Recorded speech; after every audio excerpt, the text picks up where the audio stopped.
Assalamualaikum warahmatullahi wabarakatuh. Anak-anakku, berjumpa lagi dengan Bu Eni, masih belajar bahasa Indonesia bersama Bu Eni. Teks apa yang akan kita pelajari hari ini? Simak penjelasan Bu Eni berikut ini. Anakku, hari ini kalian akan belajar dengan Bu Eni dalam pelajaran bahasa Indonesia untuk ciri kebahasaan teks deskripsi sebagai materi pengayaan dari materi sebelumnya yang pernah diberikan oleh Bu Sri Rusminiati.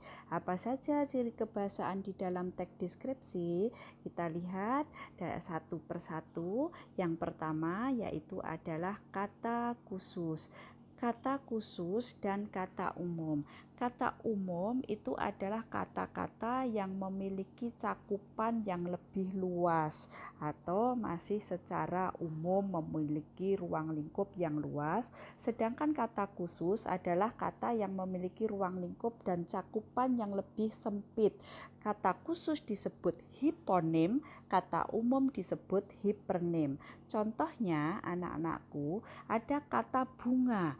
Bunga ini masih bersifat umum. Jadi misalnya Sinta bawakan Bu Eni setangkai bunga. Sinta bisa memberi bunga apa saja ke Bu Eni, bebas, karena Bu Eni belum menyebutkan bunganya. Tapi kalau Bu Eni sudah menyebutkan anggrek, mawar, melati, dahlia, kamboja dan lain-lain, maka ini sudah merujuk pada kata khusus. Jadi bunga ini sebagai hipernim atau kata umum, sedangkan anggrek, mawar, melati, dahlia ini sebagai kata khusus. Contoh lagi ada unggas. Ini sebagai kata umum, kata khususnya ada burung, ayam, itik, angsa. Burung di sini sebagai kata khusus, tapi kalau yang di sini sebagai kata umum karena dia masih mempunyai kata khusus yang berupa nuri, merpati, kakak tua, elang dan lain sebagainya. Nah, sekarang yang kedua, ini contoh di dalam teks deskripsi, kata khusus ini digunakan untuk menguatkan kesan atau memberikan kesan emosi yang kuat agar teks itu, penggambaran di dalam teks itu bisa diterima oleh pembaca sehingga pembaca seolah-olah seperti melihat sendiri, mendengar sendiri, merasakan sendiri apa yang digambarkan oleh penulis di dalam teks deskripsi itu. Jadi ada contoh-contohnya ini. Kenapa melihat ini kata umum? Contoh kenapa ada kata khusus mengintip. Mengintip itu juga melihat, tapi melalui lubang atau celah kecil. Kalau mengintai melihat secara sembunyi-sembunyi, melirik melihat dengan sudut mata.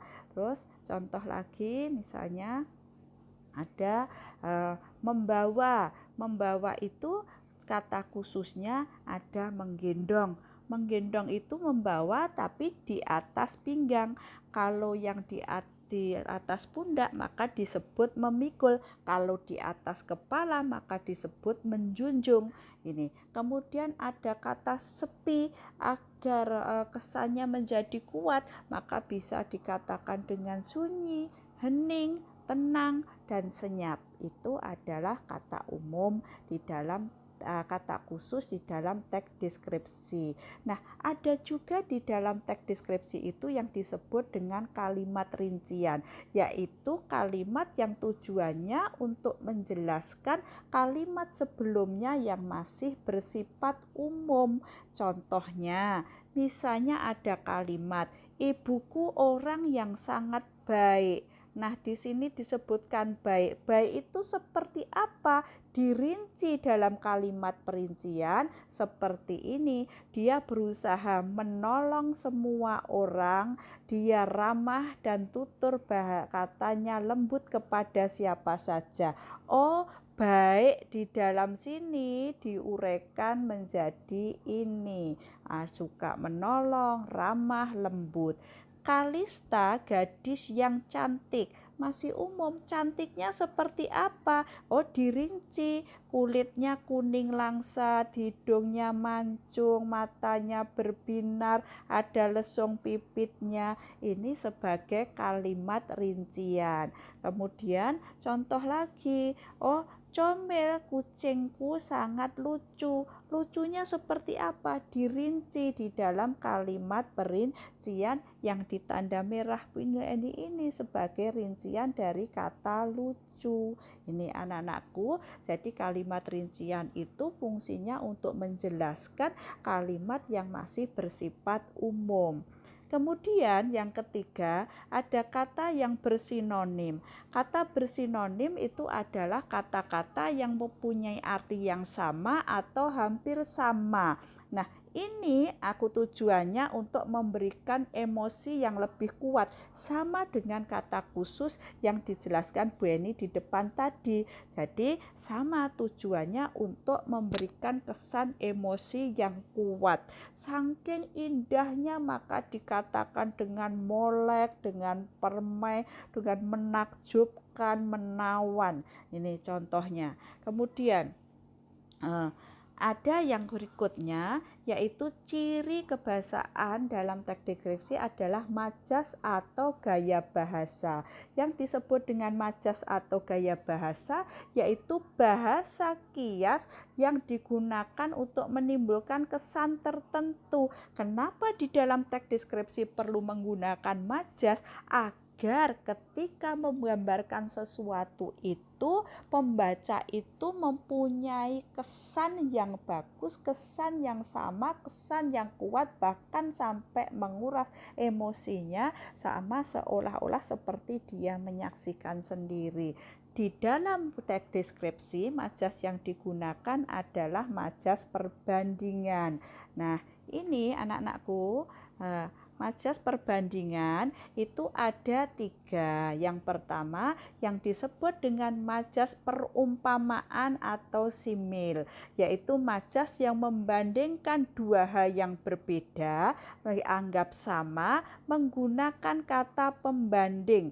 Ini harus menggunakan salah satu dari ini. Ini adalah ciri majas perumpamaan, selalu menggunakan kata pembanding.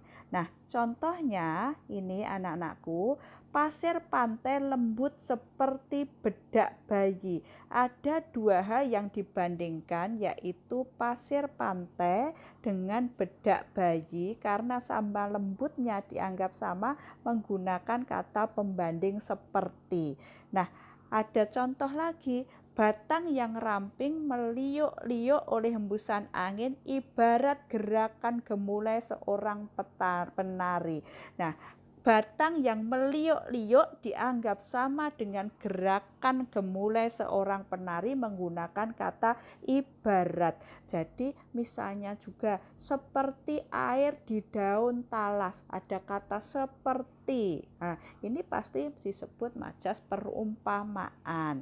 Jadi cirinya itu. Kemudian majas yang perbandingan yang kedua adalah majas metafora.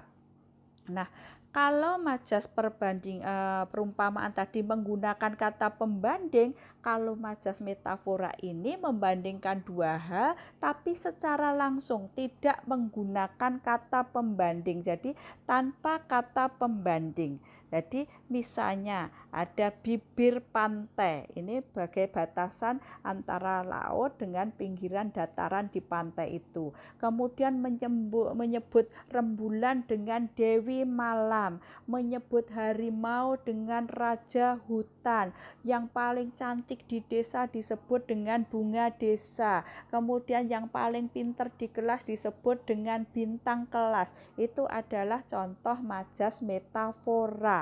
Ini misalnya pahlawan disebut dengan kesuma bangsa.